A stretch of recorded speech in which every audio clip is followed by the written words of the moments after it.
এই সংকট মোকাবেলা যেখানে করা সংকট যায়। আছে সুতরাং সেখানে সমাধানের চেষ্টা আন্তরিকতার করা হচ্ছে। কোনো কমতি নেই, আন্তরিকতার কোনো শেষ নেই।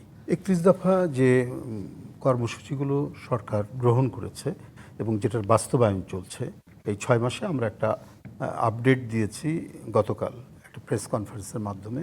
প্রধানমন্ত্রীর তেজগাঁর যে কার্যালয় সেখান থেকে বলা হয়েছে এবং প্রধানমন্ত্রীর মানে সরকারের যে মুখপাত্র আর কি মাহাদি আমিন তিনি এটা উপস্থাপন করেছেন। সেখানে সব বিষয়গুলো বলা হয়েছে, কোন কোন খাতের কী কী অগ্রগামী হয়েছে সেটা আমরা বলা হয়েছে। আরেকটা হচ্ছে যে যে সংকটগুলো আছে, সংকটটা তো আর বিএনপি সৃষ্টি করেনি, সংকটটা তো সরকার তার কোনো ভ্রান্ত নীতির কারণে সৃষ্টি হয়নি। আন্তর্জাতিক একটা ঘটনা, যুদ্ধ বিগ্রহ চলছে, যেখান থেকে মানে পৃথিবীর মানে অধিকাংশ জ্বালানি আসে, বিশেষ করে হরমুজ প্রণালী যেটা, সেই প্রণালীতে প্রায় 140 থেকে 145টা জাহাজ প্রতিদিন ওই ওই প্রণালীর মধ্যে দিয়ে যাতায়াত করে। তো সুতরাং ওটা তো একেবারে স্ট্যান্ড স্টিল, ওটা তো একেবারে হয়ে গেছে, স্থির হয়ে গেছে। ওদিক দিয়ে আর কোনো মানে ভয়ে কোনো জাহাজ চলাচল আর করে না, কখন সমুদ্রের মধ্যে মাইন পাতা আছে কিনা বা কখন বোম এসে পড়বে। তো এটা একটা জ্বালানি সংকট, হ্যাঁ এটা একটা আন্তর্জাতিক সমস্যা।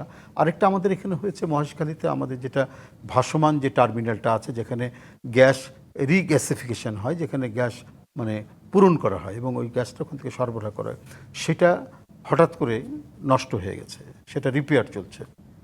তো এখন আবার কাজ শুরু হয়েছে। হ্যাঁ কাজ শুরু হয়েছে, ওই তো রিপেয়ার চলছে যেহেতু কাজ শুরু হয়েছে। এবং সরকারের যে আন্তরিকতা, এটা তো আর সরকারের কারণে হয়নি, কিন্তু সরকারের আন্তরিকতা কি, যে দ্রুত কিভাবে গ্যাসটা নিয়ে আসা যায়। বার্মার সাথে কথা বলেছে, মানে মিয়ানমার, যেটা যে ওখান থেকে যদি আমরা জাহাজেও আনি 12 ঘন্টা লাগবে। কালার এক্সপার্ট ডার্ক স্যাপ এবং মাইল্ড অন হ্যান্ডস টেকনোলজি সমৃদ্ধ অরিক্স অ্যাডভান্স ডিটারজেন্ট পাউডার আপনার লন্ড্রি এক্সপার্ট লাগবে। আমরা যদি অ্যাঙ্গোলা থেকে যেখান থেকে গ্যাস পাওয়া যায় সেখান থেকে প্রায় 15-20 দিন লাগবে। আমেরিকা থেকে যদি গ্যাস আনি 1 মাস লাগবে। আমরা যদি সৌদি আরব বা মধ্যপ্রাচ্য থেকে আনি তাও 6-7 দিন লাগবে।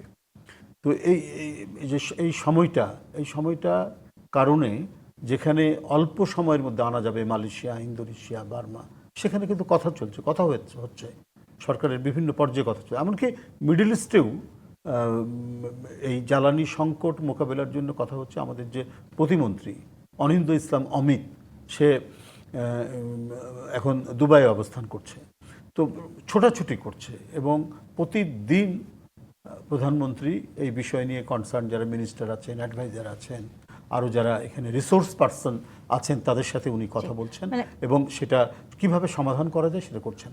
এবং আমাদের যে বাজেট বিদ্যুৎ জ্বালানির ব্যাপারে, এই সংকটের কারণে আরও 40,000 কোটি টাকা অ্যাডিশনাল বরাদ্দ দেওয়া হয়েছে, যাতে দ্রুত এই সংকট মোকাবেলা করা যায়। সুতরাং আন্তরিকতার কোনো কমতি নেই, আন্তরিকতার কোনো শেষ নেই।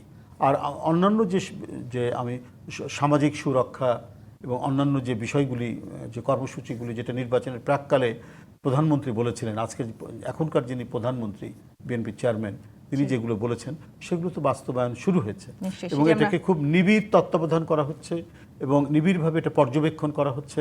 সেগুলোর প্রতিনিয়ত রিপোর্ট তৈরি হচ্ছে এবং যে সমস্ত মিনিস্ট্রি এটা মানে দায়িত্ব পালন করছেন তার তো ফাঁকি দেওয়ার কোনো উপায় নাই। প্রধানমন্ত্রীর কার্যালয় থেকে এটা তীক্ষ্ণ দৃষ্টি রাখা হচ্ছে।